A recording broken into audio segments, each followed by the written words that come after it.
Bleacher Report just released their top 20 WNBA player rankings ahead of the 2025 season. So who's in the top 5? Number 1, A'ja Wilson. Number 2, Napheesa Collier. Number 3, Breanna Stewart. Number 4, Alyssa Thomas. And number 5, Caitlin Clark. Nonetheless, the conversations around Caitlin Clark are reminiscent of crash outs, very often completely out of proportion to the reality of this point.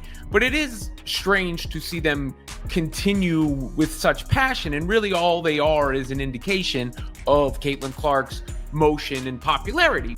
Brace yourselves, basketball enthusiasts, because a storm is brewing in the WNBA.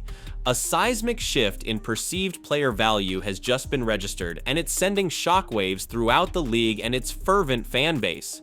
We're not talking about a minor disagreement or a slight shuffle in the usual hierarchy. We're dissecting a ranking so audacious, so seemingly disconnected from recent performance and burgeoning potential, that it threatens to redefine or perhaps undermine how we evaluate talent in women's professional hoops. Prepare for a deep dive into a list that isn't merely contentious, it's arguably a calculated slight, a blatant disregard for the incandescent brilliance of a player who has not only captivated audiences, but is actively reshaping the very landscape of the sport. At the heart of this maelstrom, the name on everyone's lips, the phenom who arrived and immediately ignited a global basketball firestorm. Let's talk about this top 5 because I don't love it. As you can probably guess, I don't love it. Caitlin Clark at 5 is crazy to me, and it's crazy to me just off the rip because if we look at the MVP voting from last season, she was number 4 in MVP voting. It was A'ja, Napheesa, Breanna, and then Caitlin. I don't know how she slides down into the number 5 spot, especially behind Alyssa Thomas. Caitlin Clark has really made a point to change her appearance and put on some mass and put on some real muscle. And let's be real here. She got the crap kicked out of her last year. She got physically mauled at times. All right, now she may be thinking, look, if they're not going to call these flagrant fouls and they're going to let everybody in the league beat the crap out of me, I better do something to put on some mass to protect myself. The digital ink has barely dried on Bleacher Report's much-anticipated unveiling of their top 20 WNBA player rankings for the approaching season, and already the basketball world is ablaze with fervent debate. These annual lists are, by nature, designed to provoke discussion to ignite the passions of supporters and critics alike. However, this particular iteration transcends mere healthy disagreement. It's detonated a full-scale controversy, because nestled within the purported elite, occupying the number 5 position, we find none other than Caitlin Clark. Number 5. Let the weight of that placement truly resonate. To see luminaries like A'ja Wilson rightfully claiming the top spot and Breanna Stewart positioned at number 3, these are placements that align with established dominance and championship pedigree. Yet to witness Caitlin Clark, the incandescent rookie phenomenon who single-handedly shattered attendance records, amplified media coverage exponentially, and infused the WNBA with an unprecedented jolt of electrifying energy, relegated to 5th? It's more than just a ranking, it's a declarative statement, a pronouncement that many are interpreting as a profound lack of respect. The sports media establishment, it would appear, has once more ignited a firestorm of controversy, and this time they may have ventured into territory that will irrevocably damage their credibility with a rapidly expanding and fiercely loyal fan base. Alyssa Thomas is a veteran getting older in this league, and Caitlin Clark is only going into her 2nd season. She's also not coming off of a college season. She essentially played an NBA season last year of the amount of games that she played. She has had an entire offseason to get stronger, to get ready for the 2nd WNBA season. She was getting double and triple teamed last season, face guarded, on here, and she was still in the top 4 of MVP voting and still broke so many records as a rookie. There is no one like Caitlin Clark in the history of the WNBA. Should you believe that fan reaction is intense, you must then absorb the blistering critique delivered by seasoned basketball analyst Rachel Demita. Her response transcended simple disapproval. It registered as outright indignation. She didn't merely express reservations about the rankings, she launched a full-scale verbal assault. "Let's dissect this top 5, she began, her vocal tone laced with undisguised incredulity, because unequivocally I am not in favor of it. As you might have surmised, this assessment fails to resonate with me. Caitlin Clark, positioned at number 5, is, in my professional judgment, utterly bewildering. Bewildering. This was the descriptor she employed, a term that now echoes across digital platforms and social media threads, encapsulating the widespread confusion and anger. Demita didn't rest on mere opinion. She armed herself with irrefutable evidence. She meticulously reminded her audience that in the preceding season's MVP balloting, Clark had secured the 4th place position. The sequence was Asia, Afisa, Brianna, and then Caitlin, Demita meticulously clarified, presenting the unassailable facts. I struggled to comprehend how she could possibly descend to the number 5 slot, particularly when positioned below Alyssa Thomas. This isn't merely a disagreement about numerical placement, it's a commentary on perceived partiality, and Rachel Demita is spearheading the charge to expose what she perceives as a deeply flawed and potentially biased evaluation. So let's talk about why they put her at number 5. The writer says Clark was also somewhat tough to slot. Having a rookie ahead of multiple champions and MVPs feels like a case of too much too soon, and there aren't court quibbles to poke at. The turnover numbers, I knew this was coming, though explainable with coverage and degree of difficulty, context are still a lot. There is certainly growth needed defensively, particularly off the ball. I think that championships are definitely a team recognition. They are something that a team does together and accomplish as a player. And when you are ranking players, you are ranking them as an individual unit rather than a team. This now directs our attention to Alyssa Thomas. Absolutely, we acknowledge Thomas as a distinguished veteran, a player with undeniable skill and a respected career. However, the rationale behind ranking her above Caitlin Clark at this juncture in their respective careers prompts considerable scrutiny and raises legitimate questions among astute basketball observers. To position Thomas ahead of Clark currently is a move that has dedicated basketball aficionados across the spectrum scratching their heads in collective bewilderment. Demita didn't shy away from expressing her skepticism with forceful candor. Anyone who genuinely believes Alyssa Thomas surpasses Caitlin in any conceivable aspect of the game, she asserted unequivocally, either lacks a fundamental understanding of basketball or is simply operating from a position of unadulterated animosity. These are potent words, yet they precisely articulate a burgeoning sentiment within the basketball community. While Thomas demonstrably contributed to her team last season, her performance trajectory did not reach the stratospheric heights typically associated with MVP caliber players. Clark, conversely, in her debut season, was not merely participating, she was rewriting record books, drawing unprecedented spectator numbers, and injecting a surge of palpable excitement into the entire WNBA ecosystem. Therefore, to witness her ranked below Thomas, especially following her demonstrable MVP-level impact, feels less like a dispassionate, data-driven assessment and more like, well, the discerning viewer is invited to formulate their own interpretations. But the central question remains, what underlying motives are truly propelling this controversial decision? As much as people harp on Caitlin about turnovers and not having any rings, I just want to take this mic and bang it against my head if I hear someone else say that she hasn't won anything and that's why we can't label her as great. So LeBron goes in the league his first season and doesn't win an NBA title, and all of a sudden he can't be top 5. So ESPN ranks the top 5 women's college basketball players of all time, and they leave Caitlin Clark off for the simple reason of not having a championship. Let's now confront the specter that perpetually haunts discussions surrounding Caitlin Clark, the ever-present critique of her turnover rate.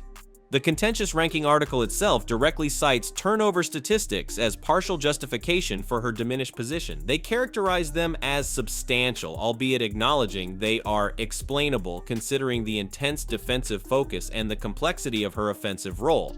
But let's engage in a genuine examination of these figures. Are turnovers in isolation truly reflective of the complete narrative?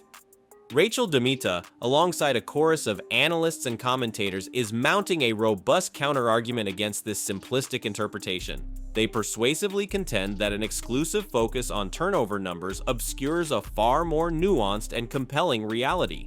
A significant proportion of Clark's turnovers were not attributable to careless ball handling or fundamental errors. Instead, they were frequently the byproduct of her exceptionally sophisticated passing acumen, passes that were often so precise, so anticipatory that they stretched the receiving capabilities of her teammates to their absolute limits. It wasn't a deficiency in Clark's game, rather her court vision and technical brilliance were operating at such an elevated level that they occasionally outpaced the immediate capacities of those around her. Far from being a performance flaw, her turnovers, in numerous instances, underscored her extraordinary talent. A talent that was, perhaps, operating at a developmental stage beyond that of her inaugural team configuration. Do this in any other sport, and we especially don't do it in basketball. We do not rank NBA players based on if they won in college or how many titles they had. However, the justifications for Clark's ranking demotion extend beyond mere statistical scrutiny. Another subtle yet pervasive campaign seeking to diminish her stature involves the ubiquitous lack of a championship ring argument. This is the time-worn and frankly hackneyed trope frequently deployed to undercut athletes who have not yet attained the zenith of team-based accolades. The ranking analysis subtly alludes to this, mentioning the challenge of positioning a rookie ahead of established champions and MVP recipients.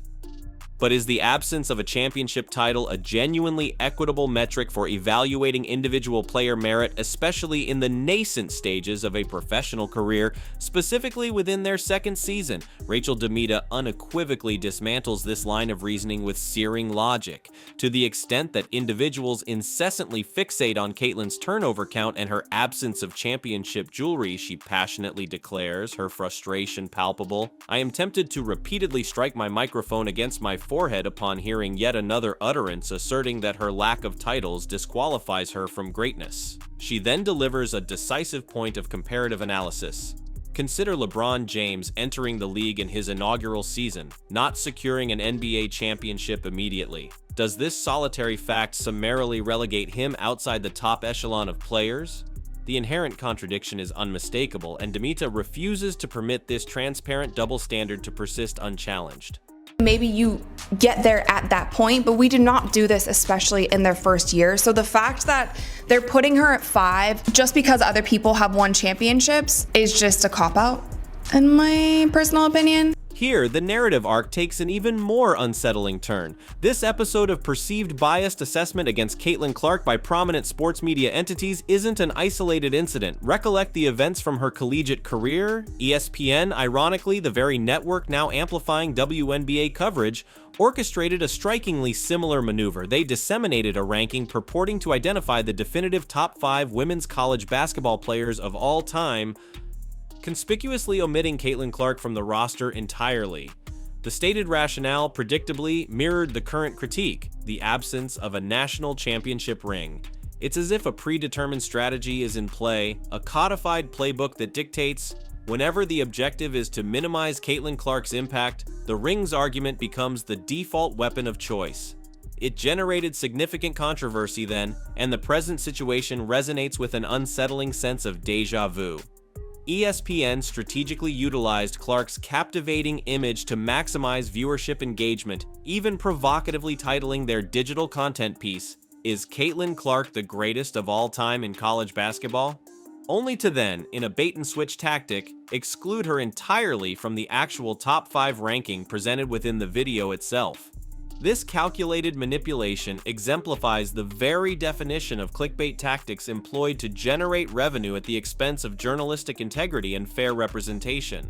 Season, there's only one person, two people in the top 5 who played during the offseason in Unrivaled, and that's Breanna Stewart and Nafisa Collier. And if you're going by that, Breanna Stewart actually didn't do as well as a lot of people were expecting in Unrivaled. And she also didn't win. Like, I don't even think her team made playoffs. And again, I'm not holding that against her because it's a different type of game. The layers of hypocrisy in this situation are revealed to be even more deeply entrenched upon further examination. Demita and a cohort of investigative voices within the basketball sphere unearthed compelling evidence that exposes the glaring double standards at play. They meticulously excavated a 4-year-old SportsCenter ESPN broadcast segment that presented a ranking of the top 10 college basketball players in history. The composition: 6 male athletes, 4 female athletes. And here's the pivotal revelation. A full 3 of those male players featured on this prestigious list had never once captured a collegiate championship ring. Let the significance of that statistic fully permeate. Consider Oscar Robertson, a universally acknowledged legend of the game, positioned at number 5 on their definitive list. Yet, he concluded his college career without a national championship title. However, when the subject shifts to Caitlin Clark, suddenly the absence of a ring transforms into an insurmountable barrier to recognition?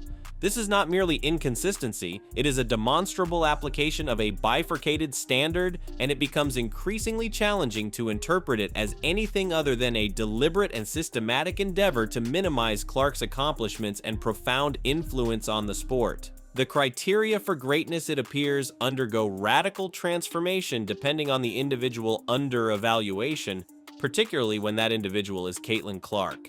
But I think a lot of people were expecting Breanna Stewart to be in that MVP conversation in Unrivaled, and she wasn't. I don't think Breanna Stewart should be ahead of Caitlin, and I also don't think Alyssa Thomas should be ahead of Caitlin. To further complicate this already convoluted ranking narrative, let us introduce another critical element, the off-season Unrivaled League. The Bleacher Report Top 20 list includes players who actively participated in this alternative league during the WNBA offseason. In fact, 2 of the top 5 ranked players, Breanna Stewart and Nafisa Collier, competed in Unrivaled. While this inclusion is noteworthy, a crucial paradox emerges. Breanna Stewart, positioned at number 3 in the WNBA ranking, did not exhibit dominant performance levels within the Unrivaled League. Indeed, her team failed to even qualify for the playoffs. Rachel Demita astutely observes, Breanna Stewart's performance in Unrivaled did not align with the elevated expectations many harbored. Furthermore, her team season concluded prematurely, lacking playoff contention. Now, no one is suggesting that performance in the Unrivaled League should serve as the singular determinant of WNBA rankings.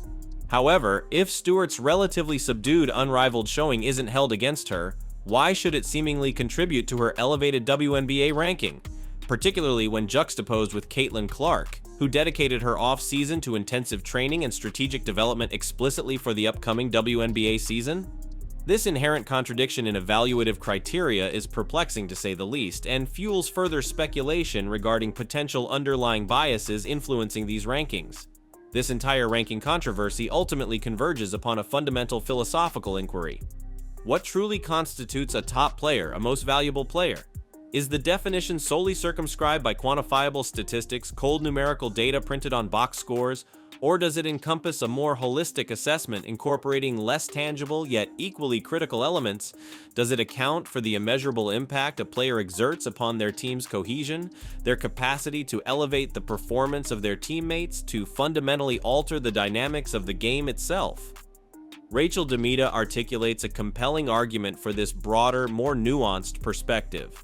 Are we simply reducing player evaluation to a mechanical process of comparing statistical outputs on paper, she challenges, or are we capable of discerning and appreciating the less quantifiable yet equally vital contributions, their influence on team synergy, their ability to enhance the collective performance of their teammates, and their transformative impact on the very fabric of the game? When evaluated through this more comprehensive lens, Caitlin Clark's claim to elite status becomes even more compelling.